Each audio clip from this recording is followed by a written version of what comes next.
Class 6 के बच्चों का स्वागत है। आज मैं आप लोगों को संस्कृत पढ़ाने जा रहा हूँ। संस्कृत के विषय में बताने जा रहा हूँ कि संस्कृत जो आपने क्लास 1 से लेकर के 6 तक, क्लास 1 से लेकर 5 तक आपने नहीं पढ़ा और 6 में अचानक ये विषय आपके कोर्स में शामिल हो गया है। इस विषय को लेकर के आप लोगों के मन में चिंता होगी, परंतु ये चिंता की बात नहीं है, चिंता का विषय नहीं है, क्योंकि संस्कृत एक बहुत ही सरल भाषा है। आप जानते होंगे कि आप आपके घर में जो भी पूजा पाठ होती है, इसमें देखते होंगे कि आप उसे संस्कृत में पंडित जी बोलते होंगे। तो संस्कृत कठिन भाषा नहीं है। प्राचीन काल में संस्कृत भाषा एक आम बोलचाल की भाषा थी। संस्कृत में ही लोग बातें करते थे। संस्कृत में ही जितने भी खोजबीन हुए हैं, जितने भी कार्य हुए हैं, सभी के सभी संस्कृत में हुआ करता था। आयुर्वेद, धनुर्वेद, रामायण, महाभारत, पुराण, गीता, जितने भी ग्रंथ हैं, प्राचीन ग्रंथ हैं, आप देखते होंगे कि सारे के सारे वो संस्कृत भाषा में लिखे हुए हैं। इसलिए संस्कृत भाषा एक बहुत ही सरल भाषा है। देववाणी कहा जाता है, देवताओं की वाणी कहा जाता है संस्कृत के बारे में कि संस्कृत भाषा देवताओं की वाणी है। तो आज हम प्रारंभिक स्तर पर स्टार्टिंग में आपको थोड़ा संक्षेप में बता दें कि संस्कृत भाषा में 3 वचन होते हैं। 3 वचन,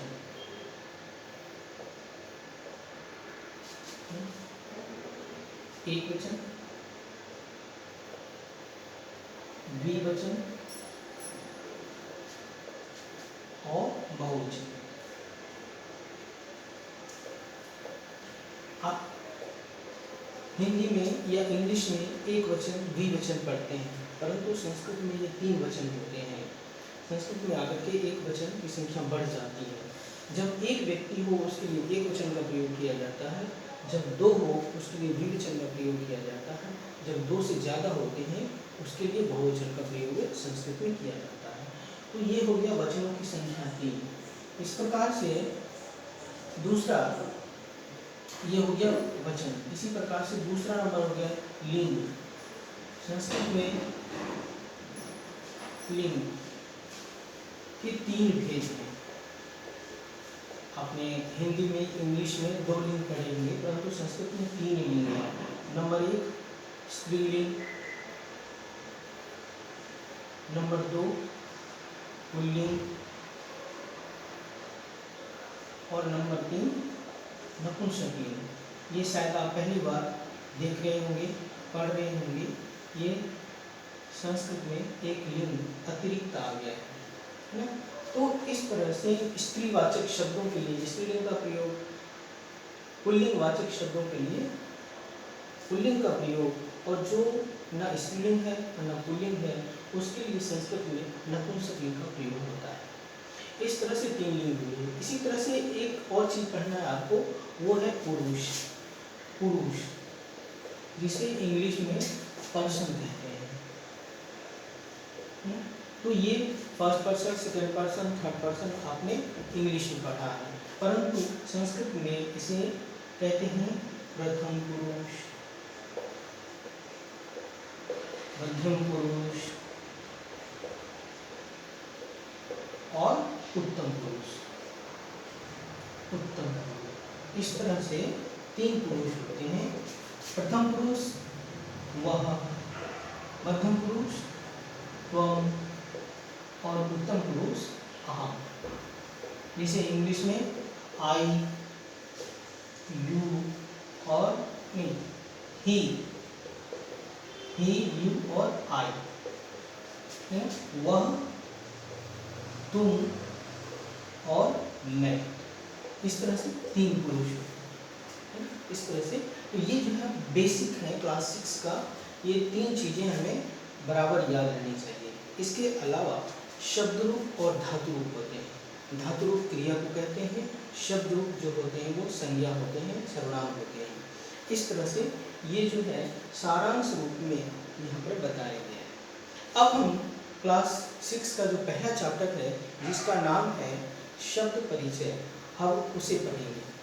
तो पहले आप देखेंगे कि ये जो शब्द परिचय है, उस शब्द परिचय में क्या दिया हुआ है?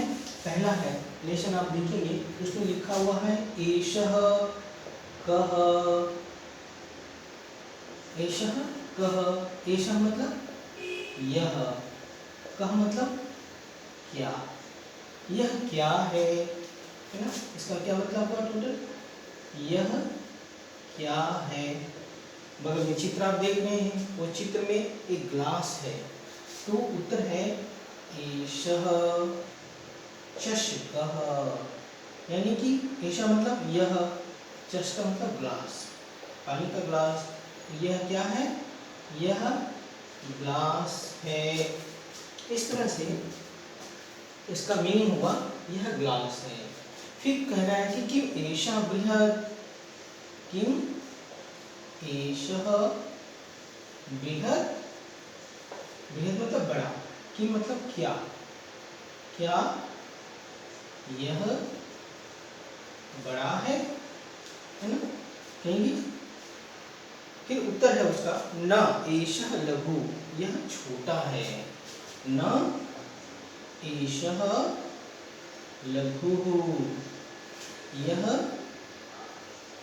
क्या है, छोटा है, लघु मतलब छोटा, यह छोटा है। इस प्रकार से जो है ये इस चार जो पंक्तियां हैं उन पंक्तियों का ये मतलब हुआ। इसी प्रकार से दूसरी चित्र में आप देख रहे हैं कि एक शौचिकः, एक टेलर का चित्र दिया हुआ है, टेलर है, टेलरिंग कर रहा है, वो कपड़े सिल रहा है ना। तो टेलर शब्द को संस्कृत में शौचिकः बोलते हैं, शौचिकः मतलब दर्जी, कपड़ा सिलने वाला। तो अब चित्र को देख करके पूछा जा रहा है कि सः कः, वह क्या है, सः मीन्स वह, पुल्लिंग में, सः कः क्या, वह क्या है। फिर कहता है सः शौचिकः, वह दर्जी है, क्या है, शौचिकः, शौचिकः मतलब दर्जी, अर्थात वह दर्जी है। शौचिकः किम करोति, वो दर्जी क्या करता है, किम सः खेलति, क्या वह खेलता है, कहते हैं ना सः वस्त्रम सिद्ध्यति, वह वस्त्र सिलता है, वह कपड़े सिलता है।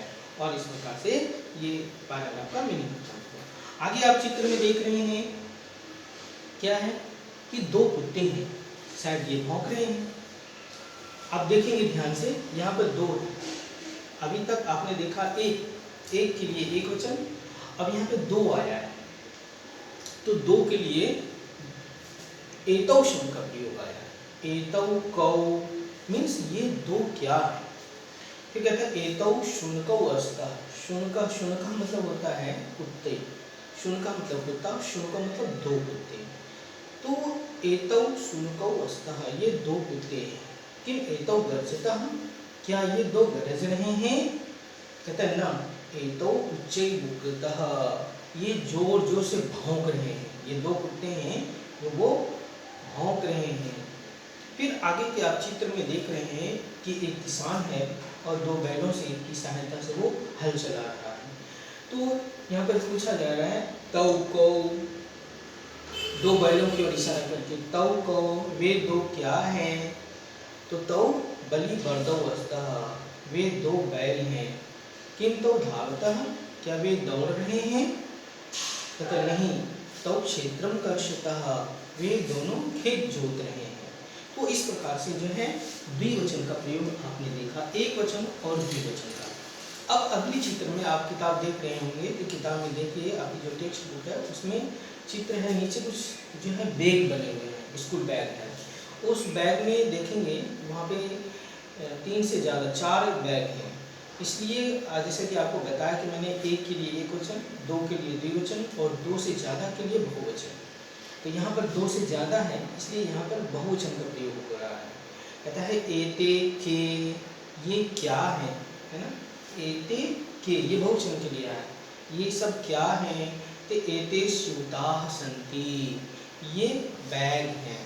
क्या चीज़ है, स्यूता, स्यूता मतलब बैग। इसी तरह से कि एते हरितवर्णाः, क्या ये हरे रंग का है, तो यहाँ देख रहे हैं कि आप ये हरे रंग का नहीं है, ये नीले रंग का है। इसलिए कहा गया नहीं, मतलब नहीं, न ही नहीं, ये एते नील वर्णाः सन्ति, ये नीले रंग का है ना। इस प्रकार से जो है आपने इस बहुवचन के सर्वनाम, बहुवचन, कर्ता और क्रिया को आपने देखा यहाँ पे कि कर्ता, कर्ता एते है ना, और क्रिया सन्ति, ये बहुवचन में प्रयोग हुआ है। इसके बाद नीचे के चित्र में आप देख रहे हैं कि इसमें 3 लोग हैं और तीनों वृद्ध हैं। वृद्ध मतलब होता है जो उम्र में ज़्यादा होती है, उसको वृद्ध कहा जाता है। तो यहाँ पर पूछा गया है ते के वे कौन है। यहाँ पर भी देख रहे हैं आप कि बहुवचन का प्रयोग हुआ है, मतलब 2 से ज़्यादा हैं।